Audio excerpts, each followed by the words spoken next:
ನಮಸ್ತೆ, ಸ್ವಾಗತ ಸುಸ್ವಾಗತ. ಇದು ಬ್ಯೂಟಿ ಕಿಚನ್ ಡೈರೀಸ್. ನಾನು ವಿಜಯಲಕ್ಷ್ಮಿ ಬೆಳಗ್ಗೆ. ನಾನಿವತ್ತು ತುಂಬ ಈಸಿಯಾಗಿ ಮತ್ತು ಬೇಗ ಆಗುವಂತಹ ಮಕ್ಕಳಿಗೆ ಬೆಳಗಿನ ಗಡಿಬಿಡಿಯಲ್ಲಿ ಕೂಡ ಹೊಟ್ಟೆ ತುಂಬ ಆಗುವಂಥ ಆರೋಗ್ಯವಾಗಿರುವಂತಹ ಒಂದು ರೆಸಿಪಿನ ತೋರಿಸ್ತಾ ಇದ್ದೀನಿ. ಪುದೀನ ರೈಸ್ ಅಂತ. ಪುದೀನ ರೈಸ್ ಆಲ್ಮೋಸ್ಟ್ ಎಲ್ಲರೂ ಮಾಡ್ತಾರೆ ನಾನು ಅಂದ್ಕೊಂಡಿದ್ದಂಗೆ. ಅದು ಸ್ವಲ್ಪ ಡಿಫ್ರೆಂಟಾಗಿ ಇನ್ನೂ ಟೇಸ್ಟಿಯಾಗಿ ಹೇಗೆ ಮಾಡೋದು ಅಂತ ತೋರಿಸ್ತಾ ಇದ್ದೀನಿ. ಬನ್ನಿ, ಅದು ಹೇಗೆ ಮಾಡಬೇಕು, ಅದಕ್ಕೆ ಏನೆಲ್ಲ ಬೇಕು ಅಂತ ಇವಾಗ ನೋಡೋಣ. ಒಂದು ಕಟ್ಟು ಪುದೀನ ತೊಗೊಂಡಿದ್ದೀನಿ, ಕರ್ಬೇವಿನ ಸೊಪ್ಪು, ಶುಂಠಿ, ಬೆಳ್ಳುಳ್ಳಿ, ಕ್ಯಾಪ್ಸಿಕಮ್ ತೊಗೊಂಡಿದ್ದೀನಿ, ಕೊತ್ತಂಬರಿ ಸೊಪ್ಪು, ಮೆಣಸಿನ್ಕಾಯಿ, ಜೀರಿಗೆ, ಸಾಸಿವೆ, ಇಂಗು, ಮಸಾಲೆ ಪೌಡ್ರು. ಅಷ್ಟನ್ನ ಬೇಕಿದ್ರೆ ಹಾಕ್ಬೋದು, ಬೇಡ ಅಂದರೆ ಬೇಡ. ಹಾಕೋದಕ್ಕಿಂತ ಹಾಕ್ತಾ ಇದ್ದರೆ ಒಂಥರ ನ್ಯಾಚುರಲಾಗಿ ಗ್ರೀನ್ ಕಲರ್ ರೈಸ್ ತುಂಬ ಚೆನ್ನಾಗಿ ಕಾಣಿಸುತ್ತೆ. ರುಚಿಗೆ ತಕ್ಕಷ್ಟು ಉಪ್ಪು. ಇದನ್ನು ಹೇಗೆ ಮಾಡೋದು ಅದೆಲ್ಲ ನೋಡೋಣ. ಪುದೀನ ಸೊಪ್ಪನ್ನು ನಾನು ಪುದೀನ, ಬೆಳ್ಳುಳ್ಳಿ, ಶುಂಠಿ, ಹಸಿಮೆಣ್ಸಿನ್ಕಾಯಿ ಎಲ್ಲನೂ ಕೂಡ ಮಿಕ್ಸಿ ಮಾಡ್ಕೋಬೇಕು. ಈ ಕ್ಯಾಪ್ಸಿಕಮ್ ಬಿಟ್ಟು, ದಪ್ಪ ಮೆಣಸಿನ್ಕಾಯಿ ಬಿಟ್ಟು ಮಿಕ್ಕಿದ್ದೆಲ್ಲ ಸ್ವಲ್ಪ ಮಿಕ್ಸಿ ಮಾಡ್ಕೋಬೇಕು. ಮಿಕ್ಸಿ ಮಾಡಾದಮೇಲೆ ಸ್ವಲ್ಪ ಮಿಕ್ಸಿ ಮಾಡ್ಕೊಳ್ಬೇಕು ಅನ್ನೋಕ್ಕೇನು, ನಾನಿಲ್ಲಿ ಒಂದು ಕಟ್ಟು ಪುದೀನ ತೊಗೊಂಡಿದ್ದೀನಿ. ಹಸಿಮೆಣ್ಸಿನ್ಕಾಯಿ, ಕೊತ್ತಂಬರಿ ಸೊಪ್ಪು, ಕರ್ಬೇವಿನ ಸೊಪ್ಪು, ಶುಂಠಿ, ಬೆಳ್ಳುಳ್ಳಿ, ಸ್ವಲ್ಪ ಜೀರಿಗೆ, ಇದಿಷ್ಟು ಮಿಕ್ಸಿ ಮಾಡಿ ಪೇಸ್ಟ್ ಮಾಡ್ಕೊತೀನಿ. ನೋಡಿ, ಪುದೀನ ರೈಸ್ ಮಾಡ್ತೀನಿ ಅಂತ ಹೇಳೋದಕ್ಕೆ ನನ್ನ ಮಕ್ಕಳು ಮಾರ್ಕೆಟ್ಗೆ ಹೋದಾಗ ಅಲ್ಲೆಲ್ಲೋ ಮರ ಸಿಕ್ತಂತೆ. ಮಮ್ಮಿ ಪುದೀನ ರೈಸ್ ಮಾಡ್ತಾ ಇದೆಯಾ ಅಂತ ಖುಷಿಗೆ ಈ ಫ್ಲವರ್ಸ್ನ ತಗೊಂಬಂದಿದ್ದಾರೆ. ಚೆನ್ನಾಗಿದೆಯಾ? ನೋಡೋಕ್ಕೆ ಚೆನ್ನಾಗಿ ಕಾಣಿಸ್ತಾ ಇದೆ ಅಲ್ವಾ? ಬನ್ನಿ ಇವಾಗ ಏನು ಮಾಡಬೇಕು ಅಂತ ನೋಡೋಣ. ಒಲೆ ಆನ್ ಮಾಡ್ಕೊಂಬಿಡೋಣ. ಒಂದು ಬಾಣಲಿ ಇಟ್ಕೊಂಬಿಡೋಣ. ಒಂದು ಸ್ವಲ್ಪ ತುಪ್ಪ ಹಾಕ್ಕೊತಾ ಇದ್ದೀನಿ. ಜೊತೆಗೆ ಒಂದು ಸ್ವಲ್ಪ ಎಣ್ಣೆನೂ ಹಾಕ್ಕೊತೀನಿ. ಇದೊಂದು ಸ್ವಲ್ಪ ಕಾಯಬೇಕು. ಅಮ್ಮ ನೀವು ಚಪಾತಿ ಮಾಡಿದೆ. ಇದಕ್ಕೊಂದು ಸ್ವಲ್ಪ ಜೀರಿಗೆ, ಸಾಸಿವೆ ಹಾಕ್ಕೊತಾ ಇದ್ದೀನಿ. ನಾವು ಇದಕ್ಕೆ ಬೆಳ್ಳುಳ್ಳಿ ಅಥವಾ ಅದು ಇದು ಏನೋ ಹಾಕೋ ಅವಶ್ಯಕತೆ ಇಲ್ಲ. ಯಾಕೆ ಅಂದರೆ ಶುಂಠಿ ಬೆಳ್ಳುಳ್ಳಿ ಪೇಸ್ಟ್ ಹಾಕಿನೇ ನಾವು ಪುದೀನ ಮಿಕ್ಸಿಗೆ ಹಾಕಿರೋದು. ನಾವು ಶುಂಠಿ ಹಾಕ್ಕೊತೀವಿ. ಎಷ್ಟೋ ಜನ ಬೆಳ್ಳುಳ್ಳಿ ತಿನ್ನಲ್ಲ. ಇದಕ್ಕೆ ಈರುಳ್ಳಿ ಅಂತೂ ಮೊದಲೇ ಹಾಕಲ್ಲ. ಬೆಳ್ಳುಳ್ಳಿನೂ ತಿನ್ನಲ್ಲ ಅನ್ನೋರು ಬೆಳ್ಳುಳ್ಳಿ ಕೂಡ ಸ್ಕಿಪ್ ಮಾಡ್ಕೋಬೋದು.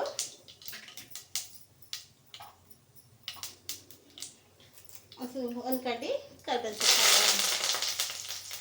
ಈ ಕ್ಯಾಪ್ಸಿಕಮ್ ನಾವು ಅವಾಗಲೇ ತೊಗೊಂಡಿದ್ವಲ್ಲ, 2 ತೊಗೊಂಡಿದ್ದೆ. ನೀವು ಜಾಸ್ತಿ ಮಾಡೋರಾದರೆ 4 ತೊಗೊಳ್ಳಿ, ಪರವಾಗಿಲ್ಲ. ಜಾಸ್ತಿ ಹಾಕಿದ್ರೆ ಏನು ತೊಂದರೆ ಇಲ್ಲ, ಇನ್ನೂ ಚೆನ್ನಾಗೇ ಆಗುತ್ತೆ. ಸಬ್ಸಿಡಿ ಮಾಡ್ಕೊಳ್ಳೋಣ.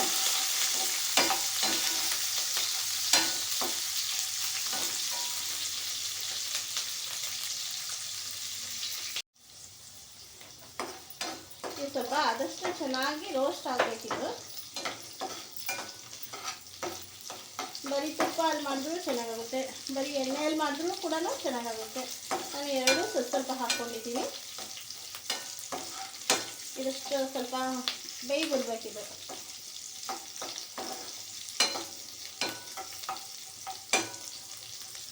ಬೆಳಗಿನ ಗಡಿಬಿಡಿಯಲ್ಲಿ ಈರುಳ್ಳಿ ಕಟ್ ಮಾಡ್ಕೊಂಡು ಕುತ್ಕೊಳ್ಳೋದು, ಟೊಮೆಟೊ ಕಟ್ ಮಾಡ್ಕೊಂಡು ಕುತ್ಕೊಳ್ಳೋದು, ಅದೆಲ್ಲ ಏನೂ ಸಮಸ್ಯೆ ಇರೋದೇ ಇಲ್ಲ. ಸುಮ್ಮನೆ ಒಂದು ಸ್ವಲ್ಪ ಮಿಕ್ಸಿ ಮಾಡಿಕೊಂಡು ಒಂದು ಕ್ಯಾಪ್ಸಿಕಮ್, ಬೇರೆ ತರಕಾರಿ ಯಾವುದೂ ಚೆನ್ನಾಗಾಗಲ್ಲ ಇದಕ್ಕೆ. ನಾನು ಆಲೂಗಡ್ಡೆ ಹಾಕ್ತೀನಿ, ಅದಾಕ್ತೀನಿ, ಇದಾಕ್ತೀನಿ, ಏನೂ ತರಕಾರಿ ಚೆನ್ನಾಗಾಗಲ್ಲ. ಬರೀ ಕ್ಯಾಪ್ಸಿಕಮ್ ಮಾತ್ರ ಹಾಕಬೇಕು. ಮತ್ತು ನಾವು ಇದಕ್ಕೆ ಈರುಳ್ಳಿ ಬೇಡ, ಎಂಥದ್ದು ಬೇಡ, ತುಂಬ ಚೆನ್ನಾಗಾಗುತ್ತೆ. ಬೇಕಿದ್ರೆ ಸ್ವಲ್ಪ ಪೆಪ್ಪರ್ ಪೌಡ್ರೂ ಕೂಡ ಹಾಕೋಬೋದು, ಸ್ಪೈಸಿಯಾಗಿ ಮಾಡ್ಕೋಬೇಕು ಅನ್ನೋರು. ಇಲ್ಲಪ್ಪ ನಾವು ಖಾರ ತಿನ್ನೋದೇ ಇಲ್ಲ ಜಾಸ್ತಿ ಅನ್ನೋರಾದರೆ ಸಾಕು, ಒಂದು 2-3 ಮೆಣಸಿನ್ಕಾಯಿ. ಇದು ದಪ್ಪ ಮೆಣಸಿನ್ಕಾಯಿ ಏನು ಖಾರ ಇರಲ್ಲ, ಇದು ಹೇಗಿದ್ರು.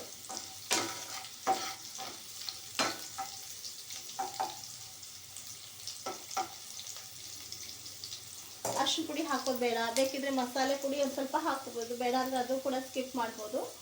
ಅದಕ್ಕೆ ಪುದೀನ ಮಿಕ್ಸಿ ಮಾಡಬೇಕಾದ್ರೆ ಎಲ್ಲ ಹಾಕ್ಕೊಂಡಿರ್ತೀವಿ.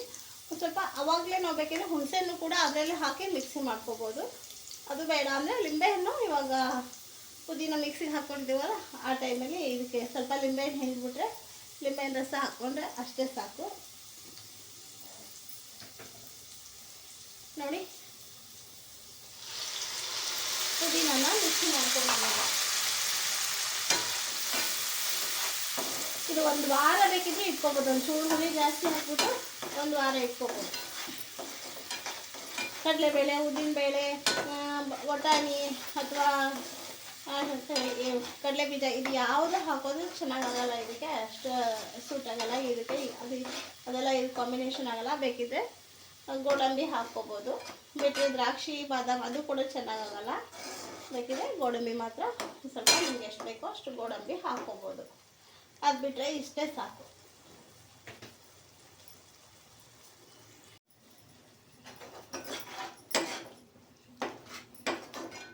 ಇನ್ನು ಸ್ವಲ್ಪ ಬೇಯಬೇಕು ಇವಾಗದು ಎಲ್ಲ ಆಲ್ಮೋಸ್ಟ್ ಬೆಂದ್ಬಿಟ್ಟಿದೆ.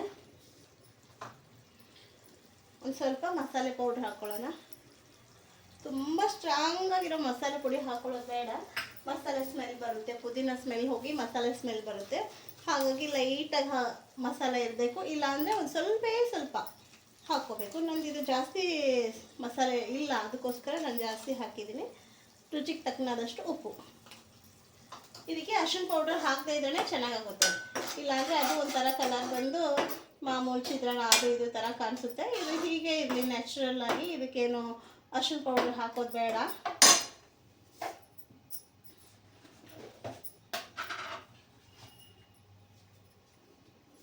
ಒಂದು ಸ್ವಲ್ಪ ಬೆಲ್ಲ ಹಾಕ್ಕೊತಾ ಇದ್ದೀನಿ. ಸ್ವಲ್ಪ ಸ್ವೀಟ್ ತಿಂತೀನಿ, ಮಕ್ಕಳಿಗೆ ಖಾರ ಇಷ್ಟ ಆಗಲ್ಲ, ನಾವು ಸ್ವಲ್ಪ ಸ್ವೀಟಾಗಿ ಮಾಡ್ತೀವಿ ಏನವರು ಸ್ವಲ್ಪ ಜಾಸ್ತಿ ಬೆಲ್ಲ ಹಾಕ್ಕೊಳ್ಳಿ. ಎಲ್ಲರೂ ನಮ್ಮ ಮನೆ ಮಂದಿ ಎಲ್ಲ ಸ್ವಲ್ಪ ಸ್ಪೈಸಿಯಾಗಿ ಊಟ ಮಾಡ್ತೀವಿ ಅಥವಾ ಸ್ವಲ್ಪ ಖಾರನೇ ತಿಂತೀವಿ ಅನ್ನೋರು ಸ್ವಲ್ಪ ಖಾರ ಜಾಸ್ತಿ ಹಾಕ್ಕೊಳ್ಳಿ ಅಷ್ಟೇ. ಇದಕ್ಕೆ ನಾವು ಲಿಂಬೆಹಣ್ಣು ಹಾಕ್ಕೋಬೇಕು. ನಾನು ಹುಣಸೆಹಣ್ಣು ಹಾಕ್ಕೊಂಡಿಲ್ಲ ಅಲ್ವಾ, ಅದಕ್ಕೋಸ್ಕರ ಸ್ವಲ್ಪ ಲಿಂಬೆಹಣ್ಣು ಹಾಕಬೇಕು. ಇಲ್ಲಾಂದರೆ ಈ ಪುದೀನ ಮಿಕ್ಸಿಗೆ ಹಾಕೋ ಟೈಮಲ್ಲಿ ಸ್ವಲ್ಪ ಹುಣಸೆಹಣ್ಣು ಹಾಕ್ಕೊಂಡು ಎಷ್ಟು ಉಳಿಬೇಕು ನೋಡಿಕೊಂಡು ಒಂದು ಸ್ವಲ್ಪ ಹುಣಸೆಹಣ್ಣು ಹಾಕ್ಕೊಂಡ್ರೆ ಸಾಕಾಗಿರುತ್ತೆ. ನಾನೇನು ಹುಣಸೆಹಣ್ಣು ಹಾಕೋದು ಬೇಡ ಅಂತಲೇ ಲಿಂಬೆಹಣ್ಣು ಹಾಕ್ತಾಯಿದ್ದೀನಿ. ಬೀಜ ಬೀಳಬೇಡ್ದು ಅಂತ ಇದರಲ್ಲಿ ಜ್ಯೂಸ್ ತೆಗಿತೀನಿ ಲಿಂಬೆಹಣ್ಣು.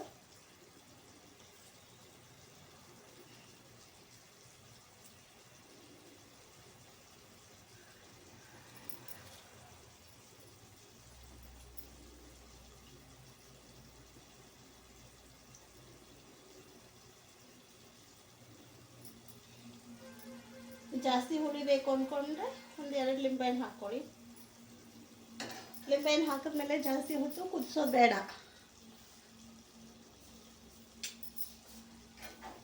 ಇಷ್ಟೇ ಆಗೋಯ್ತು. ಆಗಿದ್ದು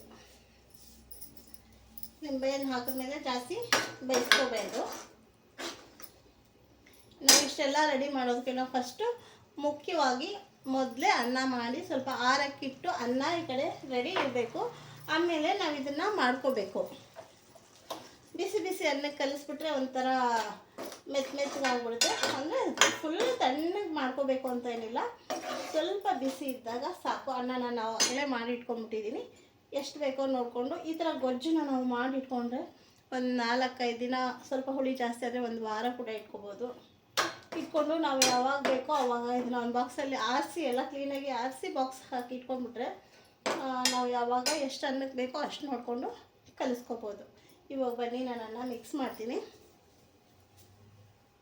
ನೋಡಿ ಅನ್ನ ಮಾಡಿ ಇಟ್ಕೊಂಡ್ಬಿಟ್ಟಿದ್ದೀನಿ ನಾನು. ಈ ಗೊಜ್ಜಿಗೆ ಎಷ್ಟಾಗುತ್ತೋ ಅಷ್ಟು ನೋಡಿಕೊಂಡು ಅನ್ನನ ಮಿಕ್ಸ್ ಮಾಡ್ಕೊಳ್ಳೋಣ.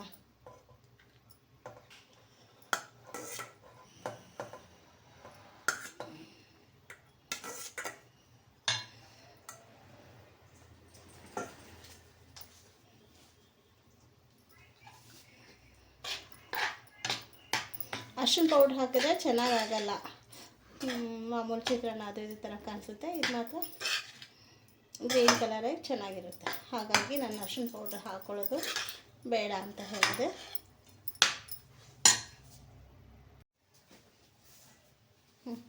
ನೋಡಿ ಇಷ್ಟ ಆಗಿದೆ. ನಿಮಗೆ ಇಷ್ಟ ಇದ್ದರೆ ಸ್ವಲ್ಪ ಲೈಟಾಗಿ ಬಿಸಿ ಮಾಡ್ಕೋಬೋದು. ಬೇಡ ಅಂದರೆ ಮೊದಲೇ ಸ್ವಲ್ಪ ಅನ್ನ ಬಿಸಿ ಇರುತ್ತೆ ಅಲ್ವಾ, ಹಾಗೇನೂ ತಿನ್ಬೋದು.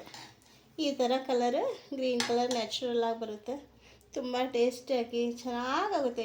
ಯಾವ ಮಕ್ಳಿಗೆ ಬಾಕ್ಸ್ ಕಳ್ಸ್ರಿ ನೀವು, ಎಲ್ಲ ಫುಲ್ಲು ಖಾಲಿ ಮಾಡ್ಕೊಂಡು ಇನ್ನೂ ಸ್ವಲ್ಪ ಇದೆಯಾ ಅಂತ ಕೇಳ್ತಾರೆ. ಅಷ್ಟು ಚೆನ್ನಾಗಾಗುತ್ತೆ ನಿಜವಾಗ್ಲೂ. ನೀವು ಕೂಡ ಟ್ರೈ ಮಾಡಿರಿ. ಮತ್ತು ಇಷ್ಟೊತ್ತವರೆಗೂ ಮಾಡಿದೆ ನಾನು. ಇದೆಲ್ಲ ರೈಸ್ ಮುಗೀತು, ಸಬ್ಸ್ಕ್ರೈಬ್ ಮಾಡ್ಕೊಳ್ಳಿ, ಶೇರ್ ಮಾಡಿರಿ, ಹೇಗೆ ಬಂದಿದೆ ಅಂತ ಕಮೆಂಟ್ ಮಾಡಿರಿ ಅಂತ ಹೇಳಿಲ್ಲ ನಾನು. ಇವಾಗ ಹೇಳ್ತಾ ಇದ್ದೀನಿ, ಯಾರೂ ಕೂಡ ಮಿಸ್ ಮಾಡ್ದೇ ಯಾರೆಲ್ಲ ಸಬ್ಸ್ಕ್ರೈಬ್ ಮಾಡ್ಕೊಳ್ಳಿಲ್ಲ ಅವರು ಮರಿದೇ ಸಬ್ಸ್ಕ್ರೈಬ್ ಮಾಡ್ಕೊಳ್ಳಿ.